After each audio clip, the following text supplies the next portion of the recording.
Hey guys, Henry here again, back at you with part 2 of Tekken 8's 1.04 patch. We're going to start it off with a real big one. We're going to go over Sergei Dragunov. He's got some pretty crazy changes going through, and it's definitely going to make him not so much top tier anymore, but definitely still high tier, I would say. But, you know, they definitely toned him down. He's a little too overtuned. So let's talk about the changes and see how it affects his gameplay. Also, just as a reminder, I'm not going over every single change, just the ones that I think are the most important for that particular character. So this way it doesn't end up making the video too long. Thanks. Okay, first off, let's see, 4.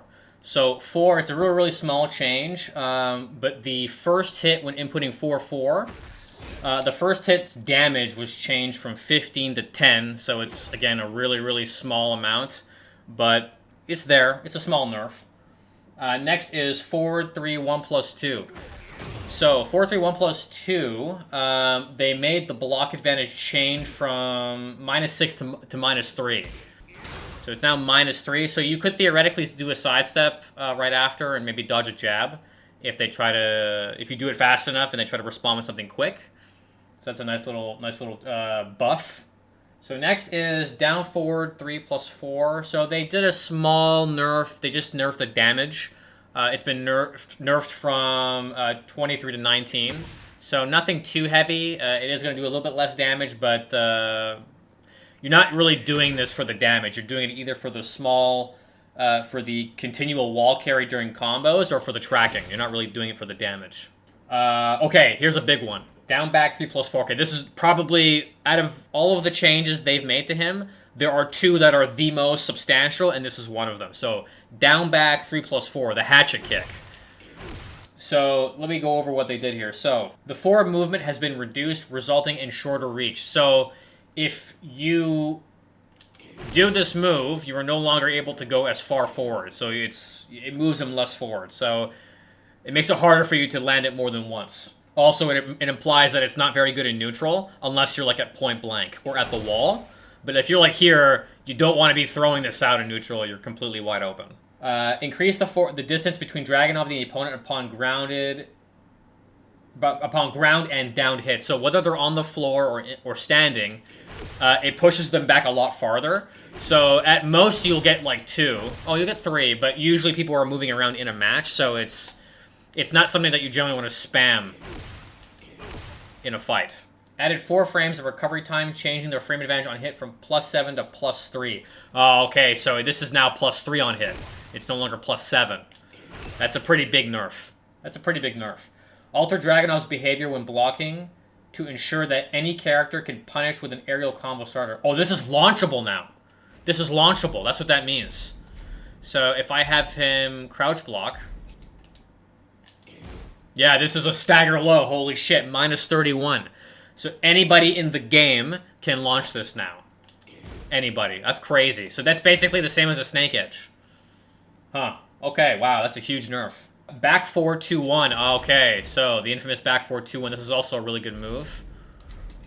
So let's talk about this one. So the downward hitbox size of the first attack has been reduced, making it less likely to connect with opponents in a down state. When a character was trying to get up, this was basically guaranteed in basically a lot of situations. For example, a lot of people would do his 1 plus 2 throw, and if you do back 4, it would basically give you a guaranteed hit while they were trying to get up. So no longer anymore. Yeah, if they're already on the floor and they're trying to move out of the way, this is basically guaranteed to whiff. It's not going to hit them anymore. It's no longer guaranteed. That's a decent sized nerf. Adjustments have been made to reduce the occurrence of the third hit whiffing after the second hit connects. Okay, so that's a buff. That's a small buff. So I guess there was an issue where the third hit would miss for some reason even after the second hit connected. Scaling of 70 has been applied to the combo damage when the third hit is a counter hit. Okay, so if you land the third hit as a counter, you now are at a guaranteed fixed 70% damage scaling.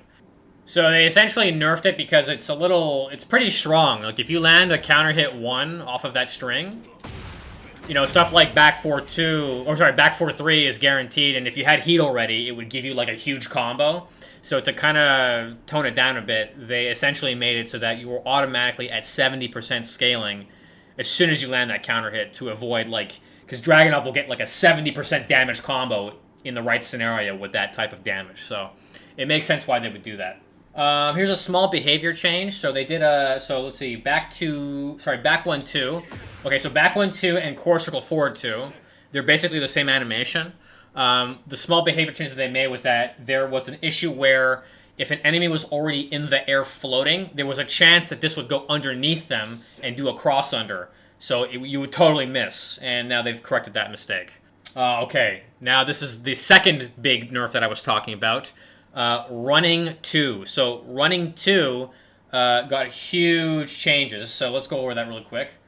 Okay, so the frame advantage on block has been changed from +6 to +4. So +6 to +4. So that's a bit of a nerf, not too crazy, but you're now relegated to using only up to iframe 14 moves and no longer 16. So you can't do like, you know, running 2 into down forward 2, right? It's too slow. So you'd have to do something shorter like back 4-3 or something like that, you know? Small little nerf. The damage of the just frame and the normal version have been nerfed by 3 to 4 damage. So the input, the just frame input is now, it's 26. Oh, let me see if I can do it here. Okay, that's 26. And this is, the normal one is 22 now instead of 25. So a small damage nerf, that's fine. There is a discrepancy in the damage notation for sample combos. This will be corrected in future. Okay, so the sample combos in training mode are technically wrong when it comes to damage, but you don't give a shit about that. That's fine. It's not like anyone does those anyways. Don't worry about that too much. That will eventually be corrected anyways in the later patch. Okay, so we have running 4. Okay, so the damage for the final kick attack, which triggers the tornado, has been changed from 36 to 28. Due to the damage scaling applied in wall combos, the actual damage will decrease by approximately 2 to 3 compared to previous versions in practical combat situations. Okay, so for those of you who are unaware of this, running 4 when someone is wall splat actually converts into a throw, which is a tornado. So you see right here? And then you would do like your generic wall ender. So they've essentially just nerfed the damage, which makes sense because it does a lot of damage for a wall throw. Okay, so full crouch, down forward 1-4. The recovery time on the first hit has been increased by 2 frames. Okay, so it's -4. And it's instead of -2, right? No change to frame advantage on block. Okay. And the second hit no longer knocks down when the first hit is a counter hit. Oh, wow, really? Okay, so you no longer get a knockdown. That's a pretty decent nerf. Because then, you know, there's not really any Oki here. So they did quite a big nerf there to full crouch, down forward 1-4. And last one is during takedown 1. So during takedown 1, the opponent's recovery time has been reduced by 4 frames. This adjustment was made considering cases where unintended follow-up attacks were possible. Okay, so this kind of follows up with what I was talking about earlier about back 4. In some situations, back 4 was guaranteed. It looks like that's no longer possible due to this small nerf in recovery time. Or it's a buff for the enemy, not for you, because they recover faster. So you can no longer just do back 4 as soon as they get up. Yeah, you see? You'll totally whiff. Okay. So yeah, quite some significant nerfs that were done to Dragunov there, but I still think he's a really good character. I still think he's very strong. He's just not like god tier strong, and I expect a lot less people to be playing him online. Because let's be honest, there's no real character loyalty a lot in the Tekken community. Some people will just drop a character for another because a character got nerfed a couple times. So I'll still be playing him though. I'm really enjoying this character. I think he's great in this game. Next up, Eddy. Vamos lá! Okay, so Eddy got a couple of things changed, nothing too crazy, but I'll just mention the ones that I think are worth mentioning. So we have down forward 1. Down forward 1 actually was a problem in the last patch in the sense that it had really, really good tracking. Basically, what you want to do is you want to sidestep to the left when it comes to down forward 1. Before, it had good tracking to both sides. Now, it only tracks to Eddy's left side, which is your right. So you want to sidestep to the left. See? Right here. See? easily now. So during handstand 1, the frame advantage on block has been changed from 5 to 6 frames. You'll see right here, +6. So you have a little bit more frame advantage, which is nice to have. Yeah, they just fixed a bunch of... the rest of the changes here made are a bunch of behavior fixes, but they're so rare or not noticeable that it's not even worth mentioning. So the only one that you really give a shit about is the down forward 1 change that I mentioned earlier and the frame advantage of handstand 1. That's all you care about. All right, so next up, Feng. So from what I'm reading here, it seems like a lot of the changes that were made are regarding his heat stomp and a couple other things, but the biggest one was the one where when he's in heat mode, if he does 3+4, he gets this crazy ground stomp that like forces crouch. It's a mid and it has like a crazy area of effect on the ground. So let's talk about what they changed here. So the issue where the opponent upon blocking this attack and crouching would inadvertently get hit with a back-facing opponent 1 has been rectified. So there was an issue in the previous patch where if you were in heat, like if Feng did the ground stomp, right, in heat,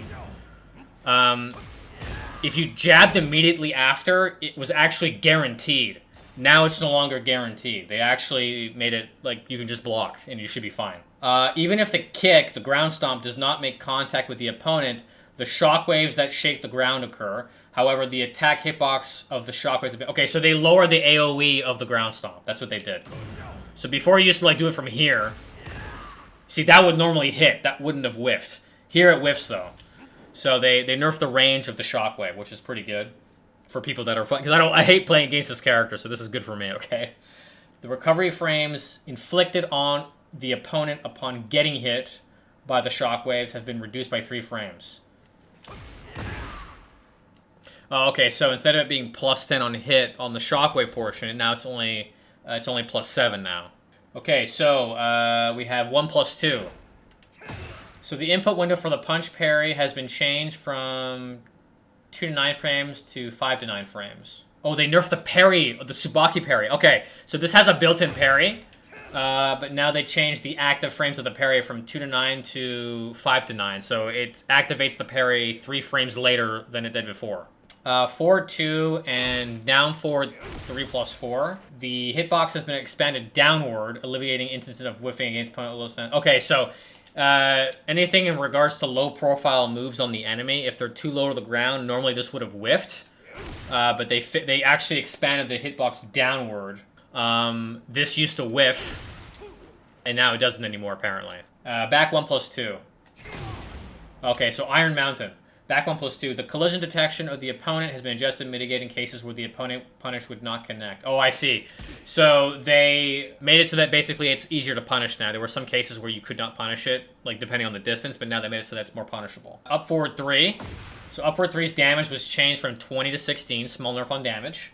Forward 3. Or back facing opponent...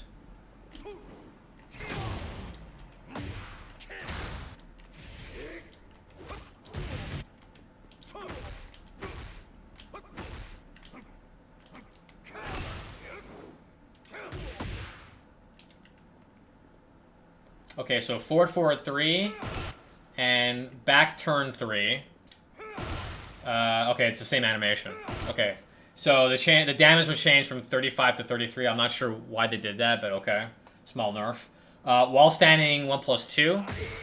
The input window for the punch parry has been changed from 3 to 8 to 5 to 8. So again, just like the other parry that I mentioned earlier, the 1+2. While standing 1+2 also had its parry frame window 3 frames later. Full crouch down forward 4-1. Oh, okay, it's kind of like a hell sweep kind of thing. When inputting up to the second hit, the recovery frames inflicted on the opponent upon block for the first hit has been increased by 4. This change ensures that if the opponent attempts a counterattack after blocking the first hit, they won't be hit by the second. Okay, so they basically made punishing this more consistent for the enemy. So that's a nerf. Damage has been adjusted from 10-15 to 13-10. Okay, so they buffed the damage of the first hit.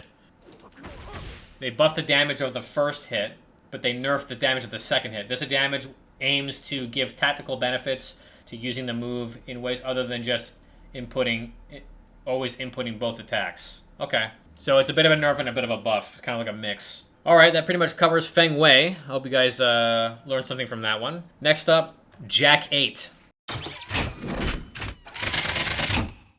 The biggest thing they changed was that when you're in Gamma Howl, every time you flex, you gain meter back. And then also when successfully interrupting with the armor move in Gamma Howl, you actually gain 3 times the amount of heat, and you get health back. Which is kind of crazy, actually. So he's actually one of the few characters other than Yoshimitsu that gets his health back. It restores 10 health to the recoverable health gauge, and then if you interrupt anything else after the first hit, only 5 is restored to your recoverable health. So it gives you an interesting tactic where you can be aggressive with your armor, and also like be offensive and defensive at the same time. Gamma Howl 1 was made to be from -10 to -9. So this is actually safe now. How do I... Yeah, now I see it's -9. So this used to be punishable. It is no longer punishable. It's a safe mid. So that pretty much does it for this video. I've gone over the 4 characters that you've seen so far. Those are the big changes. Next video that we're going to be making is going to be starting with... It's going to be Jin. So next video is going to start with the Jin changes, also with June, Kazuya, King, and some stuff for Akuma and Panda. So thanks so much for watching this video. Hope you guys enjoyed it. Like, comment, subscribe. Let me know what you think, and I'll see you guys in the next one. Thanks so much. Later.